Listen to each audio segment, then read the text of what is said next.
Hello students, सभी का online platform पर हार्दिक स्वागत है, हार्दिक अभिनंदन है। Class 12th biology very most class. आज की क्लास बड़ी स्पेशल होने वाली है, क्वेश्चन से हट करके, टॉपिक से हट करके होने वाली है। देखो, आज की क्लास में ऊपरी ऊपरा मैंने लिख रखा, अब अंतिम समय में इस प्रकार का कन्फ्यूजन क्यों। स्टूडेंट, इसको देख करके आपको कुछ डाउट हो रहा होगा कि आज सर ने क्लास में ऐसा क्या डाल दिया, अब अंतिम समय में इस प्रकार का कन्फ्यूजन क्यों। अधिक से अधिक इस क्लास के साथ में बच्चों को जुड़ना है। इस क्लास में बहुत सारी चीज़ें मेरे सामने आई हैं। अंतिम समय में आप इस प्रकार की यदि गलती करेंगे तो इसका खामियाजा आपको भुगतना पड़ेगा। सेकंड थीम में देखो मैंने क्या लिखा है, new NCERT syllabus and notes से नजरें मत हटने दो। ये लाइन बहुत कुछ कहना चाहती है यहाँ पर। New NCERT syllabus and notes से नजरें हटने मत दो। मैंने आपको बार बार ये चीज़ें बताई कि नोट्स से कुछ भी बाहर जाने वाला नहीं है। बोर्ड ऐसा कोई क्वेश्चन नहीं उठा सकता जो अपने नोट्स से बाहर आ जाए।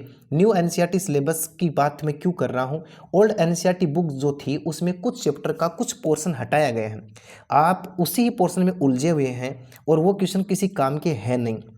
जो काम की चीज़ें वो आप छोड़ रहे हैं और अनावश्यक चीज़ों को आप याद कर रहे हैं। देखो, अगली लाइन मैंने कितनी शानदार लिखी है कि परीक्षा के समय ऐसी गलती भूल कर ना करें। बहुत कम समय आपके पास में अपने इस दोहरान के लिए, अपने रिवीजन के लिए। तो आपको जो सिलेबस बताया गया है, आपको जो क्वेश्चन करवाए गए हैं, अब देखो आपको दिखाऊंगा मैं। ऐसे कुछ क्वेश्चंस हैं, आए थे मेरे सामने कुछ स्टूडेंट्स के। देखो, उन कन्फ्यूज बच्चों को ये जो डाउट है वो हमें क्लियर करने हैं। किन्हीं दो अवसादी चक्रों के नाम बताइए।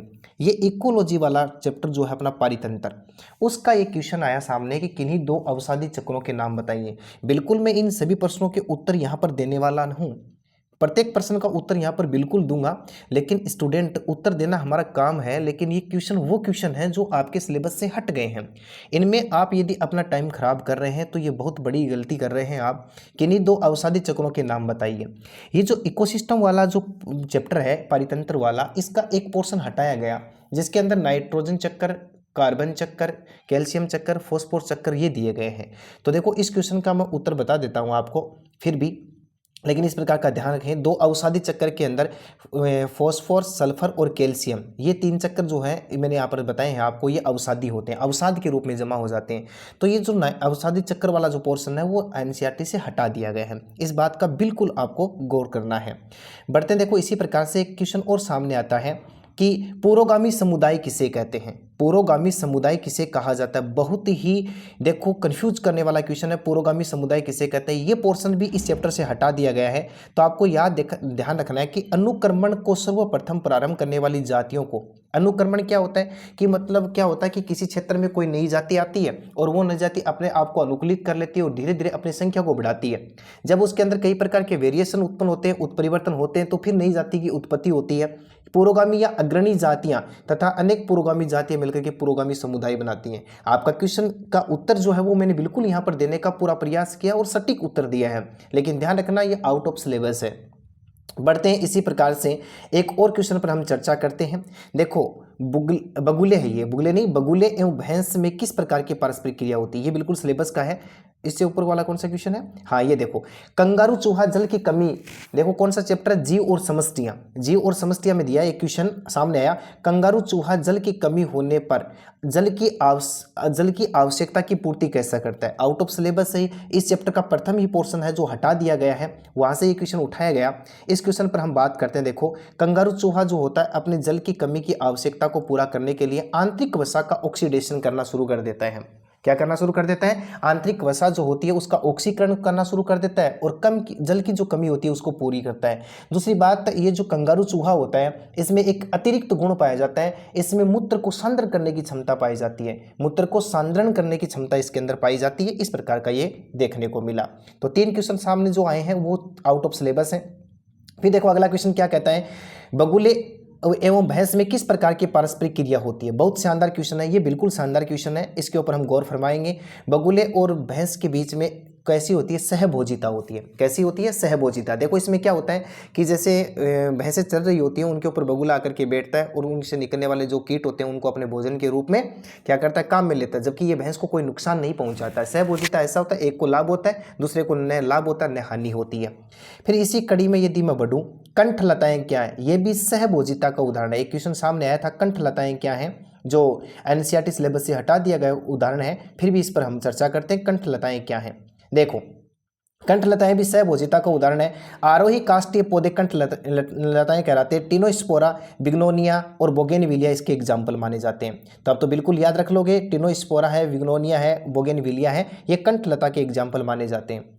बढ़ते हैं इसी कड़ी के अंदर, देखो नेक्स्ट क्वेश्चन के ऊपर। और नेक्स्ट क्वेश्चन अपने सामने इस प्रकार से आता है कि क्या लिखा हुआ है, एंजाइम, बायोटेक वाला है, एंजाइम ALU फर्स्ट के पहचान अनुक्रम को बताइए, जो मतलब ओल्ड बुक जी थी उसके अंदर था ये। और फिर देखो क्या लिखा हुआ है, EFB क्या है, EFB क्या है, तो ये मैंने बहुत अच्छी तरीके से बताया है और ये प्री बोर्ड में आया हुआ क्वेश्चन है, इस पर बड़ा गौर फरमाएं। European federation of biotechnology, European जैव प्रौद्योगिकी, बायोटेक में इस EFB फेडरेशन ने, संघ ने एक विशेष प्रकार की परिभाषा दी थी, जिसमें आवश्यक सेवाओं के लिए इसमें शामिल किया गया था, वस्तुओं के लिए। फिर इसी कड़ी में आगे बढ़ते हैं। अगला क्वेश्चन अपने सामने आता है इसी PDF में, अवायवीय अपंग सैपाचित्र किसे कहते हैं। बिल्कुल ये क्वेश्चन अपने सिलेबस का ही है, इस पर गौर फरमाना। लेकिन ये कौन से चैप्टर से है, ये मानव वेलफेयर में से है, यानी हम बात करते हैं मनुष्य या मानव कल्याण में सूक्ष्म जीव, इसके ऊपर हम बात करते हैं। देखो, वाहितमल उपचार की विधि में द्वितीयक उपचार में अपंग का शेष भाग जिस बड़े टैंक में पंप किया जाता है उस टैंक को क्या कहा जाता है, अवायवीय अपंग सैपाचित्र कहा जाता है या सैपाचित कहा जाता है। याद रख लेना, अवायवीय अपंग क्या होता है। देखो, इसमें जब वाहितमल का उपचार किया जाता है तो उसमें दो प्रकार का उपचार सामने आता है, primary treatment and secondary treatment, प्राथमिक उपचार और द्वितीयक उपचार। प्राथमिक उपचार के अंदर हम क्या करते हैं, कई प्रकार के बैक्टीरियाज काम में लेते हैं जो जीवी हो गए। फिर इसके बाद में जो अपंग शेष बचता है उस अपंग को एक बड़े टैंक में डाल दिया जाता है। तो ये जो बड़ा टैंक होता है उसको ही क्या कहा जाता है, अवायवीय अपंग सैपाचित्र कहा जाता है।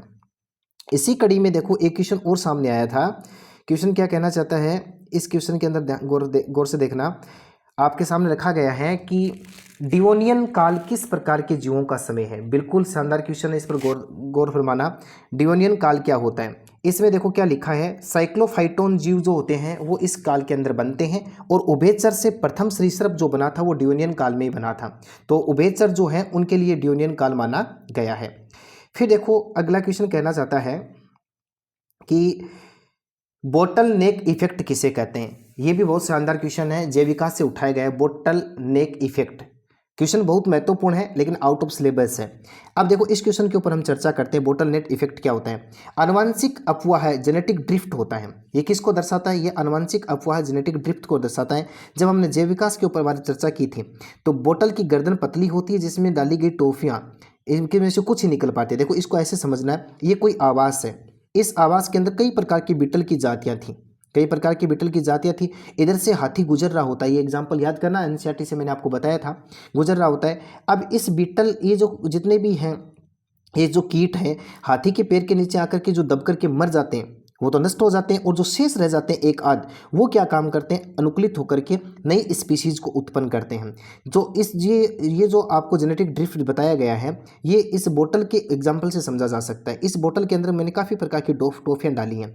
जब इसकी गर्दन इतनी पतली होती है कि इसमें से सारी की सारी जो टॉफियाँ होती हैं वो बाहर नहीं निकल पाती हैं, कुछ एक टॉफियाँ बाहर निकल पाती हैं। ठीक उसी प्रकार से इस हाथी के पैर के नीचे जो भृंग थी, लाल, पीले, काली, सफ़ेद रंग की जो भृंग थी, वो कुछ मर जाती है, कुछ शेष रह जाती हैं, और जो शेष रह जाती हैं वो आगे जा करके अपने आप में अनुकूलित होकर के और नई स्पीशीज का फॉर्मेशन करती हैं, उनको उत्पन्न करने का काम करती हैं। बढ़ते हैं, तो ये आपकी क्लास थी, इसमें आपके सामने ये क्वेश्चन आए थे। तो आपको एक बार फिर से बता देता हूँ कि NCERT के अकॉर्डिंग चलना है, NCERT और नोट्स के अकॉर्डिंग चलना है। अब समय बहुत कम है, इस प्रकार की गलतियों को आपको नहीं दोहराना है। मिलते हैं और धमाकेदार क्लास के साथ में, तब तक के लिए धन्यवाद।